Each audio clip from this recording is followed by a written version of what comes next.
можност од 19 без визи да патуваат, па ќе можат малку подобро да споведат, ама не само да гледаат архитектура, згради и ова и она, туку и да поразговараат со луѓе кои што живеат во тие држави, да видат што се случи во некои од државите со кризата. Ја не верувам дека ние во кризата супер поминавме. Далеку од тоа. Ние имаме и како многу проблеми во реалниот сектор. Реалниот значи ова производство, индустрија и така натаму. Ние немавме во финансискиот многу крупни проблеми. Имавме проблеми, но не крупни, не пропаднаа банки и така натаму. Но во реалниот сектор имаме проблеми. Имаме вториот пункт кај што имаме проблеми е намалувањето на странски директни инвестиции. Значи, за разлика од другите држави, кај што еден куп банки пропадна и пари изгубија луѓе, ние имавме само во реалниот сектор и во делот на странски инвестиции. Меѓутоа, кога се споредиме со другите како поминаа, имавте силни ветувања за големи инвестиции кога влегувавте и во подобро време идеа многу тешко, идеа многу бавно, па имавте изговори дека треба години да поминат, дојде кризава и веќе замре се. Не, па Јанко, има податок колку биле странските инвестиции. 2007 година ние достигнавме највисоко ниво во историјата на земјата. 507 милиони евра странски директни инвестиции. Преходно, максимумот бил кога се продал Телекомот, Телеком една се продава, и Електростопанство, ЕЛНА, што го купи. Во тие години сме имале околу 250-300 милиони, 300 и нешто милиони евра во една година. Ние во 2007 и во 2008, без продажба на нити еден монопол, имавме скоро дупло тоа. Во 2008 исто така достигнавме околу 430 милиони евра странски директни инвестиции.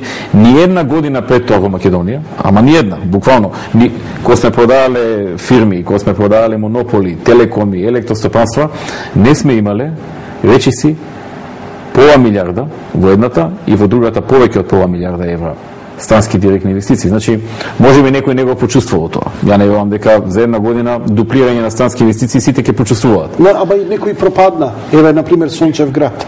Не, тоа не го рачунавме. Се рачуна само парите што влегле. Не се рачуна проект што се планирал, па не се остварил. Па нели ставија, дадоа банкарска гаранција, $2 милиона дека за остварување. Ги реализиравме, не повлековме тие пари? Не. Сончев град не се реализира. Значи, не се уопште. Јас зборувам странски директни што влегле пари. Значи што влегле пари. Не рачунам некој што најавил па не остварил. Реалниот сектор највише страда, како и ние граѓаните, од превисоките камати. За да едно општество ние функционираме, потребни ни се кредити, потребни ни се свежи пари, да обновиме возен парк, да имаме капитал обратна вредност. Во кризава која го се случи во светот, сегде паднаа каматите, само Македонија како да е на Марс, ние ги пораснавме каматите. Не можам да ја разберам таа логика, господин премиер. Добро, тука јас сум кажувал повеќе наврати дека имаме разлики во размислувањата и политиките со гувернерот на Централната банка. Тој има едни убедувања, ние во владата имаме, барам јас и неколку луѓе од економскиот тим што се занимаваме со оваа проблематика, имаме различни убедувања во тој дел и мислам дека и постоја и сега постојат можности за побрзо паѓање на каматната стапка. Да речеме, чекајте, да? Се извинувам. Да? Еве ќе ви прочитам нешто кое планирав да ви го прочитам и ви реков дека ќе го потребам зборот лицемерие. Лицемерно е да предизвикате зголемувањето на каматната стапка на Народна банка од 7 на 9%, како што тоа го направи владата со своето трошење.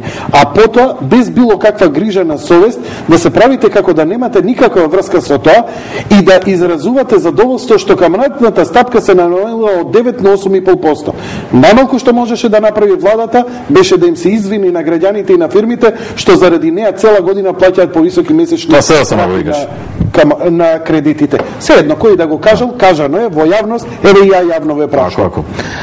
Значи вака, Јанко, каматите порасна заради прво економската криза и второ заради одредени мерки што ги презема Централната банка, кои што во еден период беа до некаде оправдани, но во еден период според нашето размислување беа претерани и претерано долго се држаа.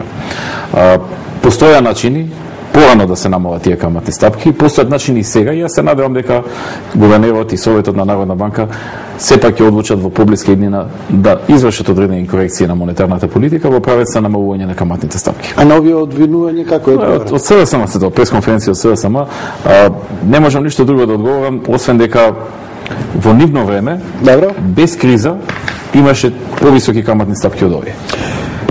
Сега во криза сме дошли на така и пак се враќаме на назад. Инаку, пред да започне кризата, 2007 и 2008 година, каматите паднаа на најниско ниво во историјата на државата.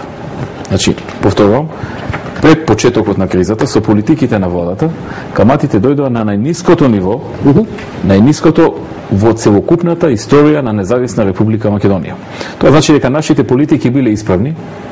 Се разбира, за време на кризата, како и секаде, состојбите се влошуваат, настрана што имаме и некои разлики со Централната банка, но по кризата јас сум уверен дека каматите, ако сме можеле да ги спуштиме на најниско ниво во историјата на Република Македонија пред кризата, не гледам зашто после кризата пак да не ги спуштиме на историски најниско ниво. Ова што излегува сега по вестници Ставревски, што го предлага да може владата да се меша во политиката на Народната банка, се шпекулации, има вистина, тие несогласувања токму заради ова. Не е мешање. Не е мешање, туку се работи за два концепта. Во светот има два концепта.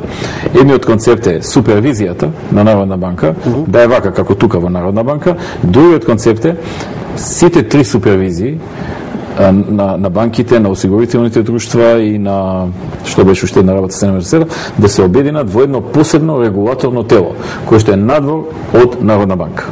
Тоа е борба на концепти. Добро. Ме интересира вака.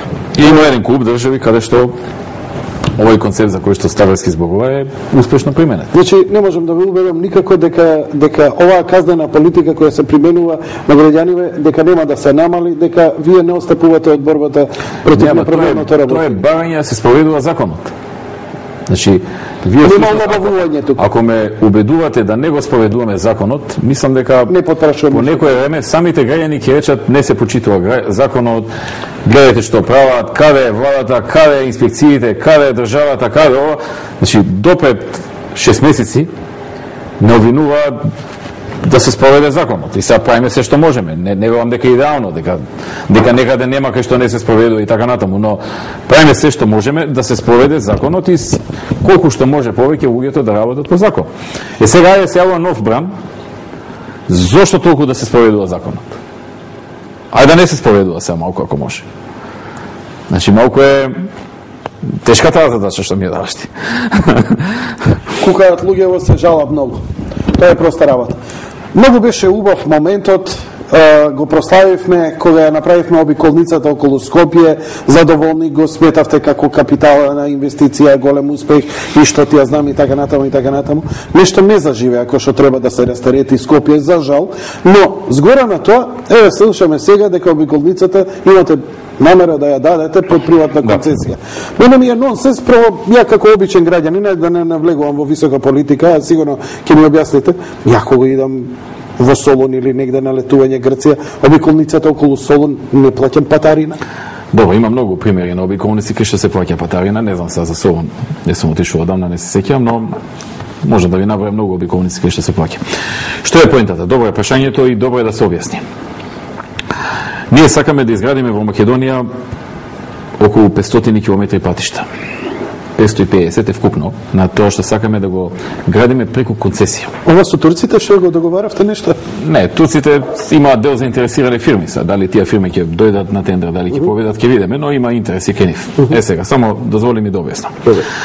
Значи, ние викаме, ајде не се задолжуваме ние, затоа што треба околу 2 милиарди евра за да се изградат тие 550 километри, да побараме концесионер кој што ќе ги изгради, ќе ги стопанисува 35 години и после ќе ги остави на државата.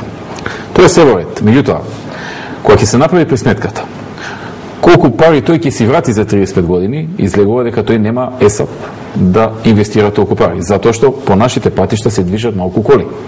Има просек колку треба да се движат за него да му се исплати да инвестира толку пари, за после да му се вратат и да направи некој профит. Така? Која е логиката, инаку не е тоа добротворна организација за да тој на нас ни ги изгради патиштата и да се замине. Ние одлучивме да одиме во две фази. Првата фаза тендерот излезе, таа е околу 300 км, втората, кога ќе го завршиме овој тендер, овој јавен повик, па ќе одиме со остатокот. Сега, кога видовме ние дека нема шанси никој да ни се јави, затоа што пресметките покажуваат дека бројот на коли е толку мал, што не се исплати за концесионерот, ние дозволивме две работи. Прво, најдовме дека и преходно ангажиравме консултант, еден од најдобрите консултати во